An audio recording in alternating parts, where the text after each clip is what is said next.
السلام علیکم، میں ہوں اختر صدیقی اور آپ دیکھ رہے ہیں اہم ترین خبریں۔ آج ہم آپ کو بتائیں گے کہ فنڈنگ، غیر ملکی فنڈنگ اور ممنوعہ فنڈنگ میں فرق کیا ہے، اور کیا سپریم کورٹ کے فیصلے کے بعد پاکستان تحریک انصاف پر پابندی عائد کی جا سکتی ہے، یا ممنوعہ فنڈنگ کے مبینہ الزام کے تحت عمران خان اور اس کی پارٹی کو کالعدم قرار دیا جا سکتا ہے۔ آیا الیکشن کمیشن کے پاس کس حد تک اختیار ہے کہ وہ پاکستان تحریک انصاف یا دیگر سیاسی جماعتوں کے خلاف کوئی کارروائی کر سکے؟ اس کے ساتھ ساتھ کیا وفاقی حکومت اگر اپنے خلاف فیصلہ آ جاتا ہے تو کیا بطور وفاقی حکومت وہ اپنے آپ کو کالعدم قرار دے سکے گی؟ ان سارے معاملات کا آج ہم جائزہ لیں گے، اور اس حوالے سے ہم آپ کو تمام تفصیلات سے آگاہ کریں گے۔ آپ ہمارا یوٹیوب چینل دیکھتے رہیے، دوستوں کو بھی شیئر کیجیے، اور ہم آپ کو اہم ترین خبروں سے آگاہ کرتے رہیں گے۔ اور اگر آپ ماضی کی طرف نگاہ دوڑائیں تو آپ کو 16 دسمبر 2017 کو سپریم کورٹ میں ایک فیصلہ جاری کیا تھا اور معاملہ الیکشن کمیشن کو ریفر کیا تھا، اور آپ کو بخوبی یاد ہوگا کہ یہ معاملہ مسلم لیگ نون کے ایک رہنما حنیف عباسی نے موجودہ وزیر اعظم عمران خان کے خلاف آئین کے آرٹیکل 62-63 کے تحت نااہلی کی ایک درخواست دائر کی تھی۔ اس درخواست میں انہوں نے یہ الزام عائد کیا تھا کہ عمران خان نے تحریک انصاف کو بطور سیاسی جماعت ممنوعہ فنڈنگ کے لیے استعمال کیا ہے، اور انہوں نے اپنے سرٹیفکیٹس اس حوالے سے الیکشن کمیشن میں جمع کرائے تھے۔ اور اس حوالے سے حنیف عباسی کے جو وکیل اکرم شیخ تھے، انہوں نے یہ موقف اختیار کیا تھا کہ پولیٹیکل پارٹیز آرڈیننس 2002 کے تحت جو ہے عمران خان نے یہ غیر قانونی ایکٹ کیا تھا، اور اس بنیاد پر ان کے خلاف آرٹیکل 6(3) اور آرٹیکل 17(3) کے تحت جو ہے وہ کارروائی ہو سکتی ہے، اور اگر اس کو PPO کے تحت کے ساتھ ملا کر پڑھا جائے تو یہ آئین کے آرٹیکل 62-63 کے زمرے میں آتا ہے، اور عمران خان جو ہے وہ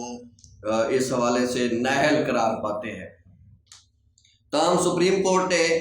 اس فیصلے کا اور اس تمام معاملے کا جب جائزہ لیا تھا تو سپریم کورٹ نے یہ واضح کیا تھا کہ ممنوعہ فنڈنگ کیا ہوتی ہے،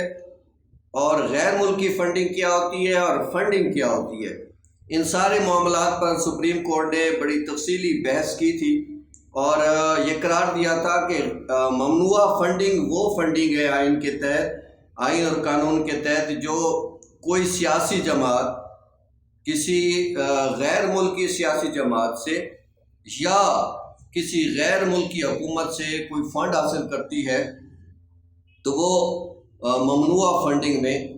آئے گا۔ اور جہاں تک ہے غیر ملکی فنڈنگ، تو غیر ممالک میں چونکہ پاکستان کے اپنے لوگ بھی رہتے ہیں اور وہ کسی بھی سیاسی جماعت کو سپورٹ کر سکتے ہیں، تو ایسے میں اگر کوئی سیاسی جماعت کو سپورٹ کر رہا ہے اور کوئی فنڈ دے رہا ہے تو وہ ممنوعہ فنڈنگ نہیں کہلائے گی، اور اس حوالے سے سیاسی جماعتیں وہ فنڈ اکٹھا کر سکتی ہیں، اور سیاسی جماعتیں کرتی بھی رہتی ہیں، اور یہ سارے معاملات سیاسی جماعتوں کے چلتے رہتے ہیں۔ اور فنڈنگ کے بغیر تو کوئی بھی سیاسی جماعت کام ہی نہیں کر سکتی۔ تو یہ سارا معاملہ جب سپریم کورٹ نے ٹیک اپ کیا تھا تو انہوں نے حنیف عباسی کی اس درخواست کو مسترد کر دیا تھا، اور عمران خان کو نااہل قرار دینے سے جو ہے وہ اعتراض کیا تھا، اور کہا تھا کہ عمران خان اس سلسلے میں ذمہ دار قرار نہیں پاتے، اور یہ سارا معاملہ جو ہے وہ الیکشن کمیشن کے ڈومین میں آتا ہے، اور الیکشن کمیشن ہی اس کا جائزہ لے سکتی ہے کہ آیا کوئی بھی سیاسی جماعت جو ہے وہ ممنوعہ فنڈنگ لے رہی ہے، غیر ملکی فنڈنگ لے رہی ہے، فنڈ اس کے کہاں سے آ رہے ہیں، اس کی اسکروٹنی کیسے ہوگی۔ یہ سارے معاملات الیکشن کمیشن کے قوانین کے تحت آتے ہیں، اور اس حوالے سے سپریم کورٹ نے معاملہ الیکشن کمیشن کو ریفر کیا تھا، اور اب اس معاملے کو لگ بھگ 4 سال ہونے والے ہیں، اور اس سارے معاملے پہ ابھی تک جو ہے کوئی فیصلہ نہیں آ سکا ہے۔ اور اب ایک الیکشن کمیشن میں صرف تحریک انصاف کا ہی معاملہ نہیں ہے، اب مسلم لیگ نون، پاکستان پیپلز پارٹی کا بھی معاملہ جو ہے وہ زیر بحث ہے، اور اس حوالے سے ایک کمیٹی بھی قائم ہے جو اس سارے معاملے کا جائزہ لے رہی ہے، اور اس کمیٹی نے یہ فیصلہ کرنا ہے کہ آیا کسی جماعت نے جو ہے وہ ممنوعہ ذرائع سے فنڈنگ لی ہے یا نہیں لی ہے۔ اور اس حوالے سے سابق چیف جسٹس میاں ثاقب نثار کا جو فیصلہ ہے وہ پاکستان تحریک انصاف کے حق میں جاتا ہے، اور اس کے ساتھ ساتھ اب جو ہے وہ خواجہ آصف کا بھی فیصلہ آ چکا ہے، اس میں جو ہے اثاثوں کے حوالے سے یہ واضح کر دیا گیا ہے کہ کوئی اگر اثاثے ڈکلیئر نہیں کرتا یا اس کے حوالے سے کوئی چیز چھپ جاتی ہے تو وہ آرٹیکل جو ہے 62(1)(f) جو ہے وہ اس پہ لاگو نہیں ہوتا، اور وہ سارے معاملات کا جائزہ لینا پڑے گا۔ اور خواجہ آصف والا فیصلہ بھی اب بہت اہمیت کا حامل ہے، تاہم اس دوران جو ہے وہ سابق چیف جسٹس جو آصف سعید خان کھوسہ صاحب تھے، انہوں نے بھی ایک 1 اگست 2017 کو جو ہے قرار دیا تھا کہ ممنوعہ ذرائع سے جو فنڈنگ جو ہے وہ لی جاتی ہے تو اس حوالے سے جو کمیٹی کا یا کسی بھی سیاسی جماعت کا جو سربراہ ہے اس کو مورد الزام نہیں ٹھہرایا جا سکتا۔ اور ویسے بھی یہ جو تحریک انصاف کا معاملہ ہے، اصل میں وجہ یہ تھی کہ جو امریکہ میں تحریک انصاف کے فنڈ اکٹھے کرنے والے لوگ تھے، ان میں 2 امریکی شہری ڈائریکٹر کے طور پر کام کر رہے تھے۔ اسی بنیاد پہ یہ سمجھا گیا کہ شاید جو ہے پاکستان تحریک انصاف نے بھی جو ہے وہ غیر ملکی فنڈنگ ممنوعہ ذرائع سے حاصل کی ہے، اور اسی وجہ سے ان کے خلاف جو ہے وہ معاملات چل رہے ہیں۔ تاہم سپریم کورٹ نے عمران خان کو اس جو الزام تھا اس سے بری ذمہ قرار دیا تھا، اور کہا تھا کہ اس کو تو جو ہے وہ جو قانون کی عدالت ہے جو اس کو بہتر طور پہ اس کو سننے کی اہل ہے وہ اس کا جائزہ لے سکتی ہے۔ الیکشن کمیشن کو معاملہ ریفر ہے، اور الیکشن کمیشن نے اب اس معاملے کا جائزہ لینا ہے کہ آیا پاکستان تحریک انصاف نے جو فنڈنگ لی ہے کیا وہ ممنوعہ ذرائع سے تھی یا وہ قانونی ذرائع سے تھی۔ اس حوالے سے جو ہے وہ تحریک انصاف نے تو اپنے بہت ساری دستاویزات بھی جمع کرا رکھی ہیں، تاہم مسلم لیگ نون اور پاکستان پیپلز پارٹی نے تاحال وہ دستاویزات اپنی جمع نہیں کرائی ہیں، اور آڈٹ کے حوالے سے بھی وہ ابھی تک بھاگ رہے ہیں۔ آنے والے دنوں میں جو ہے وہ یہ معاملہ پاکستان تحریک انصاف کے لیے تو زیادہ مشکلات کا باعث نہیں بنے گا، تاہم نون لیگ اور پیپلز پارٹی کے لیے مسائل پیدا ہو سکتے ہیں، کیونکہ ان کے بہت سارے معاملات ایسے ہیں کہ جو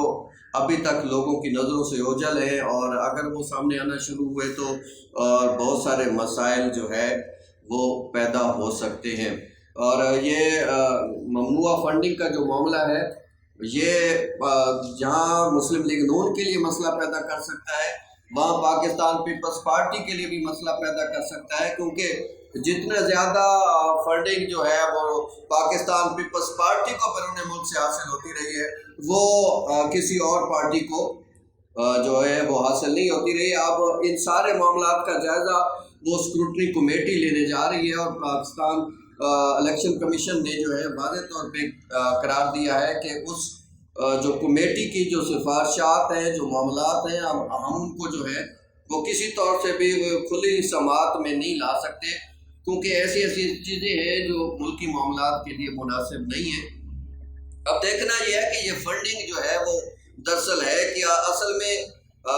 آئین اور قانون پاکستان کے یہ کہتے ہیں کہ ایسا کوئی فنڈ یا کوئی ایسی فنڈنگ جو کسی سیاسی جماعت کو کوئی غیر ملکی حکومت یا کوئی سیاسی غیر ملکی پارٹی جو ہے وہ دے رہی ہے، اگر اس فنڈ سے کسی کی دہشت گردی میں معاملات ہو سکتی ہے، اور بہت سارے جو ہے لوگوں کے لیے مسائل پیدا ہو سکتے ہیں، اور مقصد یہ کہ اس سے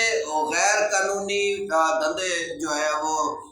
اختیار کیے جا سکتے ہیں، اس لیے ایسی تمام تر فنڈنگ کو روکا گیا تھا۔ اور آئین پاکستان بھی یہ کہتا ہے کہ ایسا کوئی فنڈ سیاسی جماعت نہیں لے سکتی کہ جو پاکستان کی سالمیت کے خلاف استعمال ہو، پاکستان کی بقا کے خلاف ہو۔ تو اس لیے ان ساری پاکستان تحریک انصاف میں خوبی اور خامیاں دونوں ہوں گی، باقی جماعتوں میں بھی ہوں گی، مگر کوئی بھی پارٹی کبھی یہ نہیں کرنا چاہتی کہ وہ اپنے ملک کے خلاف جو ہے یا ملک کی سالمیت کے خلاف کوئی ایسے فنڈ وصول کرے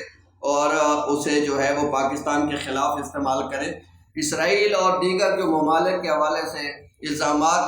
پاکستان تحریک انصاف پر عائد کیے جا رہے ہیں، ان کے بھی واضح ثبوت نہیں ہے، اور مختلف ممالک میں جو لوگ فنڈ دیتے ہیں وہ بطور سیاسی جماعت جو ہے وہ نہیں دیتے، وہ کسی نہ کسی شخصیت کی وجہ سے دیتے ہیں۔ عمران خان جو ہے دنیا میں ایک مقبول ترین شخصیت ہے، جس کی وجہ سے لوگ ان کی طرف راغب ہیں، اور ابھی بھی پاکستان میں پاکستانی عوام کی بھی ابھی تک عمران خان پر نظریں لگی ہوئی ہے کہ وہ ملک کو سنبھالنے میں کیا کردار ادا کرتے ہیں۔ آنے والے دنوں میں اس جو ہے وہ ممنوع فنڈنگ کے معاملات پہ الیکشن کمیشن کی کمیٹی کیا کرتی ہے، اور آنے والے دنوں میں حکومت اس حوالے سے کیا کرتی ہے، یہ وقت ہی بتا پائے گا، اور جیسے یہ چیزیں سامنے آئیں گی انشاءاللہ ہم آپ کو بتائیں گے۔ اس کے لیے آپ دیکھتے رہیے